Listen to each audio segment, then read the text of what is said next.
حضرت عبداللہ بن عباس رضی اللہ تعالیٰ عنہ فرماتے ہیں کہ ایک شخص کے مکان میں ایک کھجور کا درخت کھڑا تھا جس کی شاخ پڑوسی کے مکان پر بھی لٹک رہی تھی۔ وہ پڑوسی غریب آدمی تھا۔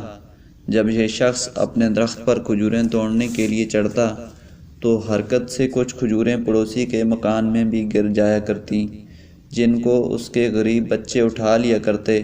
یہ شخص درخت پر سے اترتا اور پڑوسی کے مکان پر جا کر ان بچوں کے ہاتھ میں سے کھجوریں چھین لیتا، حتیٰ کہ ان کے منہ میں سے بھی انگلی ڈال کر نکال لیا کرتا۔ اس فقیر نے حضور اقدس صلی اللہ علیہ وسلم سے اس کی شکایت کی۔ یہ حضور صلی اللہ علیہ وسلم نے سن کر فرمایا کہ اچھا جاؤ۔ اس کے بعد کھجور کے مالک سے حضور صلی اللہ علیہ وسلم نے فرمایا کہ تمہارا فلاں کھجور کا درخت جو فلاں شخص کے گھر میں جھک رہا ہے، وہ تم مجھے اس وعدہ پر دیتے ہو کہ تمہیں اس کے بدلہ میں جنت میں کھجور کا درخت مل جائے؟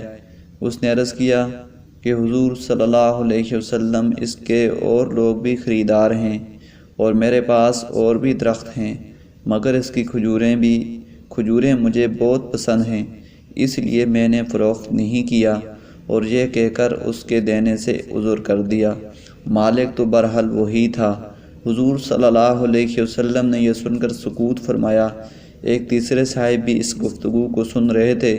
انہوں نے اس کے جانے کے بعد حضور صلی اللہ علیہ وسلم سے عرض کیا کہ اگر وہ درخت میں لے کر پیش کر دوں تو میرے لیے بھی وہی وعدہ جنت میں کھجور کے درخت کا ہے جو حضور صلی اللہ علیہ وسلم نے اس سے فرمایا تھا۔ حضور صلی اللہ علیہ وسلم نے فرمایا تم سے بھی وہی وعدہ ہے۔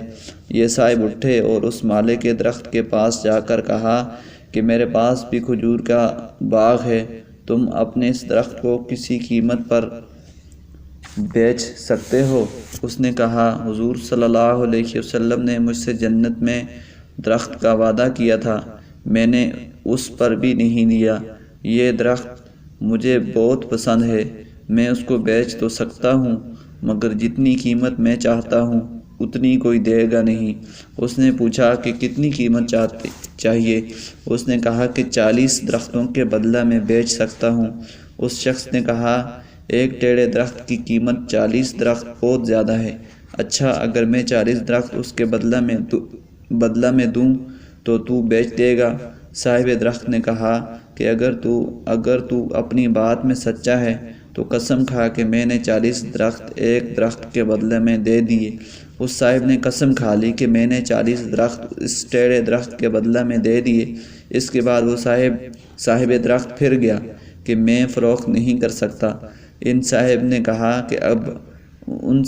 کہا کہ اب تو ہرگز انکار نہیں کر سکتا، تیرے کہنے پر میں نے قسم کھائی ہے۔ اس نے کہا کہ اچھا اس شرط پر کہ سب کے سب ایک ہی جگہ ہوں۔ انہوں نے تھوڑی دیر سوچ کر اس کا بھی وعدہ کر لیا کہ سب ایک ہی جگہ ہوں گے۔ بات پختہ کر کے یہ حضور صلی اللہ علیہ وسلم کی خدمت میں حاضر ہوئے کہ حضور صلی اللہ علیہ وسلم وہ درخت میں نے خرید لیا۔ وہ حضور صلی اللہ علیہ وسلم کی نظر ہے۔